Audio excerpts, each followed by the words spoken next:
I forgot to record this video's introduction, so... You know, I played a lot of FNAF fan games, and lots of them are very spooky, but not all of them gave me a genuine fear. Sure, a loud sound here, and a jump scare there, and obviously I'm going to get scared, but just for a little while. But there is this one game, released a few days ago, that made me genuinely uncomfortable from beginning to end. I got so afraid that I had to deactivate jump scares. Yes, there's an option to deactivate jump scares in this game. Yes, this is very shameful, I know, but it was kind of necessary because I died a lot. The game in question is Freddy the Gang, which is a pretty goofy name. And without further ado, let's get to it.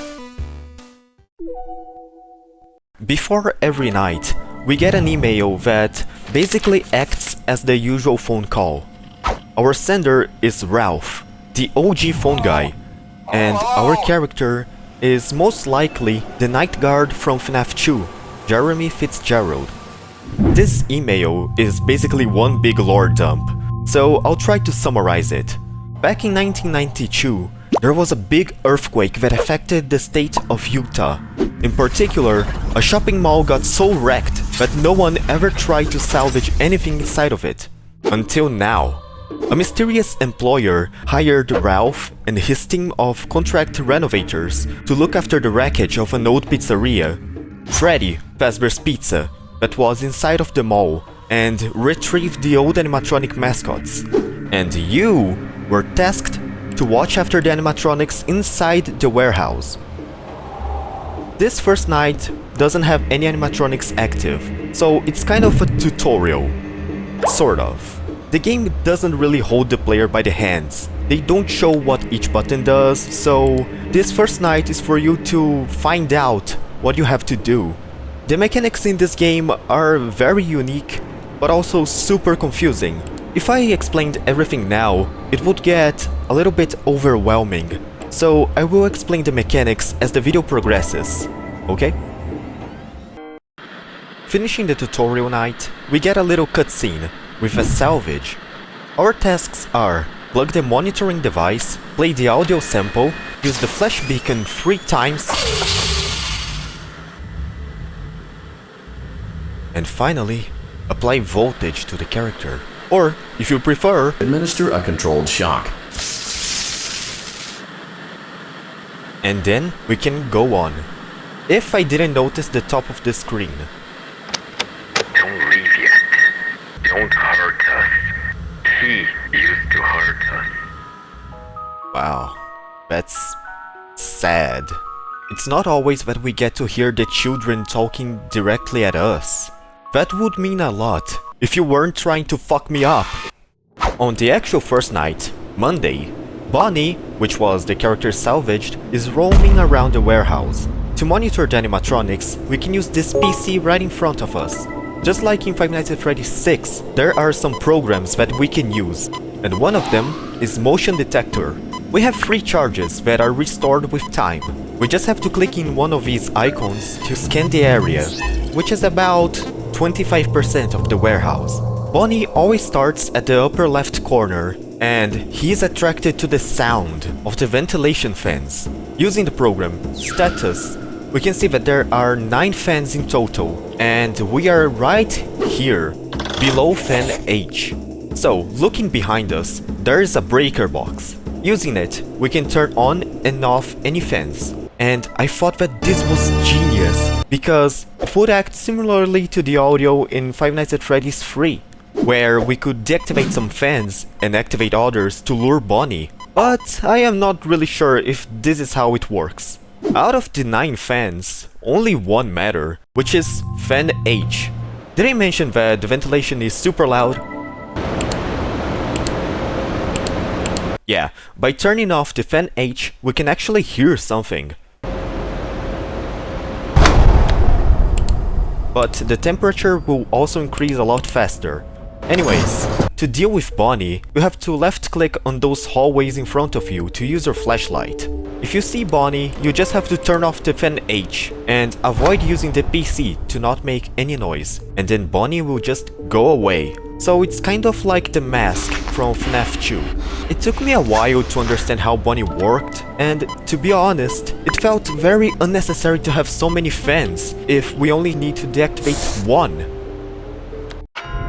Hitting 6 AM, this time, Freddy is being salvaged. We follow the same routine as last time, but during the audio prompt, we get a little surprise.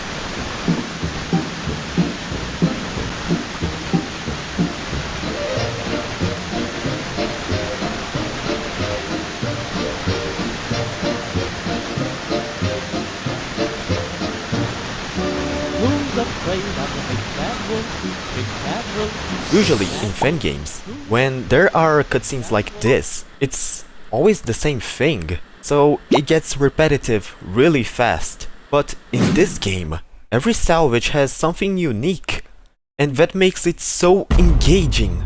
And because of that, I applaud you, Dev, I applaud you. Also, during the flashes and after the shock, again, the animatronic talks to us. I used to sing and dance. He told me he had a gift. The gift of eternal life. Kill me. If the first one was sad, this one is horrifying. The moans and the things he said to us, it just makes it clear how much this guy suffered.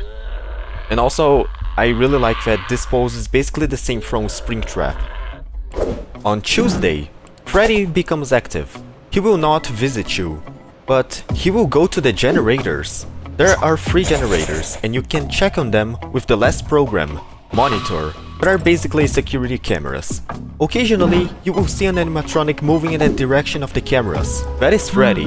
Well, you can see other animatronics at the camera, but you only have to pay attention if it is Freddy. If you see Freddy on the door, you need to look behind you, and on your left, there are 3 levers. Each one closes a door, but if you leave the door closed for too long, or if you let Freddy get inside, that generator will shut down, and that means that your energy will begin to decrease. Yes, one interesting thing is that your energy only starts to decrease when you lose a generator. For each generator that you lose, your energy will begin to decrease faster, and you know what happens when it reaches 0. But that's not all, because Freddy has a secret mechanic. A very weird one. Even if the generator is broken, you can still close the door. So what happens if I close the door with Freddy still inside? Does he just get stuck there? And the answer is that yes. Freddy will be trapped in that room for the rest of the night. But it's crazy. Oh, and this night I saw Golden Freddy. Hello there. But he didn't do anything, so I don't know. The third salvage is Chica. The audio sample this time are kids playing.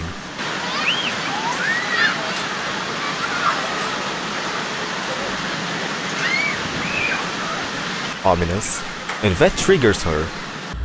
I was the first. The devil cut off my wings. An angel saved us.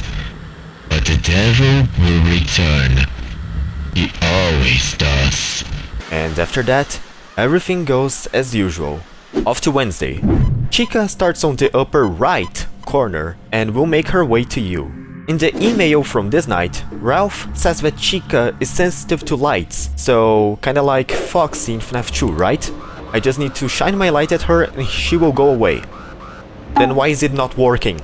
At first I kept shining the light at her, but then I would lose 1 energy bar just to send her away. Then I tried flashing her, that didn't work as well. And then I found out what you actually have to do, and it's not intuitive. Like, at all. You only have to shine your light at her for some time, and then I don't know, you wait some time, and then when you go look at her, she's gone. That's not intuitive. Usually in games like this, if you turn your back to the animatronic, you die. And before we go to night 4, Ralph says some other interesting things this night. Like the fact that he has the feeling that something bad is about to happen, and also that he is receiving blueprints of the pizzeria to explore the place in depth. And yes, I also do have a bad feeling about this. The 4th salvage is Foxy. While he doesn't react to the sound, he reacts to the flash beacon. And he's gone. Great. Wait, what the heck is that? They don't mean to lash out. Don't hold it against them. They are afraid of you. Remind us of him. You look like him. Why do you look like him? That is a lot to take in. So let's take 5 seconds to breathe in while you like and subscribe the video. It costs you nothing and it means the world to me. On Thursday's email, we get some good and some bad news. The good news is that we are getting a pay raise. As for the bad news... It's amazing that the human body can live without the frontal lobe, you know? But hey, that's not my problem. The perpetrator of this bite of Not 87 is Foxy, the last Salvage. To be honest, I almost didn't see him in the entire game. He was by far the least aggressive animatronic, only attacking me once every night. He will make some sound cues to indicate that he is getting closer, and then you have to use your flashlight on the hallways. But if you see him charging at you, you have to hold the flashlight at him until he's gone. But here's the catch. There's a loud sound that plays when you see him, and that may cause you to flinch, you know, by reflex.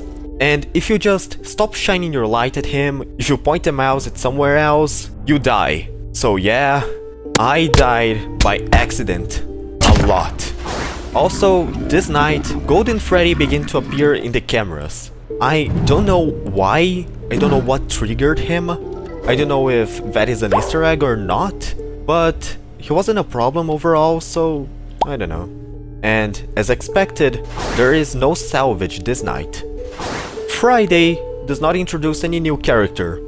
It is just a very difficult night, and it will put your skills to the test. But what is more interesting than the night is the email. Jeremy, I am not crazy. There was something behind what looked like a false wall in the pizzeria. The employer was very quick to dismiss my concerns, and even threatened to terminate my contract. But the blueprints I saw confirmed it. There is more to Freddy's that they aren't telling us. An extra room. Boarded off, scrubbed from any and all official documents, and for some reason, it seemed to be in far better shape than the rest of the building. Almost as if that big earthquake from '92 didn't affect that one room. It doesn't make any sense. Me and one of the other guys are going back to the old mall tonight. The boss doesn't know about this. I don't know why, but I just can't stop thinking about it. If there is another character in that pizzeria, I am going to find it. Once I get a better look, I may even see if I can bring a seismologist to try and explain how one secret room was just completely unaffected by an earthquake of record-breaking magnitude. I know your contract ends tonight. There's no hard feelings if you choose to leave now. I'm sure that I sound like a madman. Thanks for everything. See you on the flip side. And after finishing the night, we get the continuation, where Ralph tells us what he found. He found another mascot character, old and yellow, with a terrible stench. He asks us to stay for one more night, because he has the feeling that something big is about to happen. And, well, it's a game, so of course I had to accept.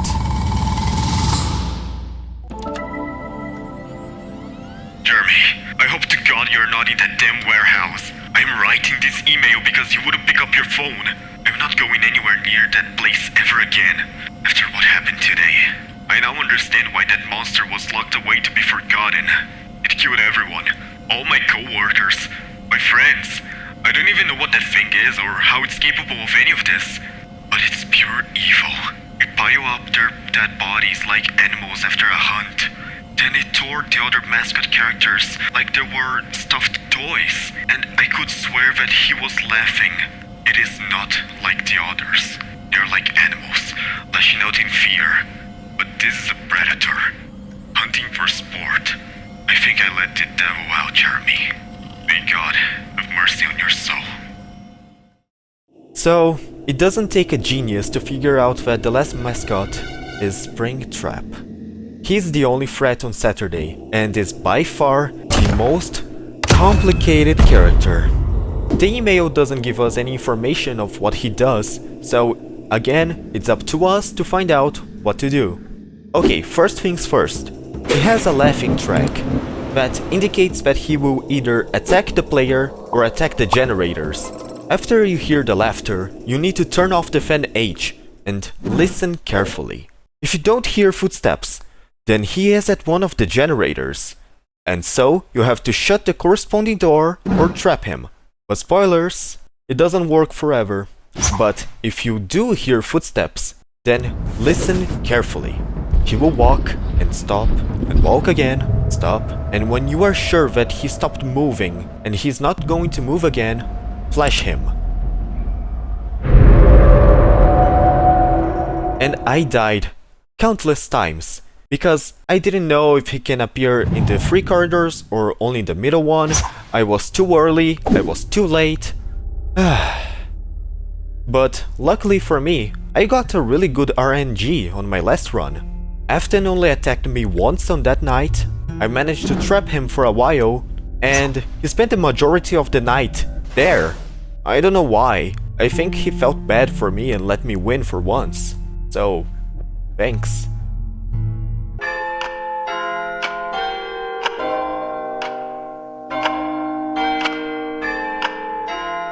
After this hellish night, we get one last email, which I'm not going to read, because I already yapped a lot in this video. So you can pause and read it yourself if you want to.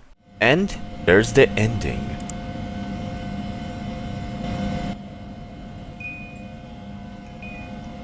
They're not dead, only broken.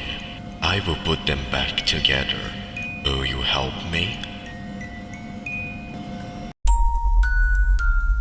On a final note, this game is extremely challenging, with some very interesting although complicated mechanics, and although the game could have done a better job at explaining what to do, I think there are enough resources for you to find out what you have to do.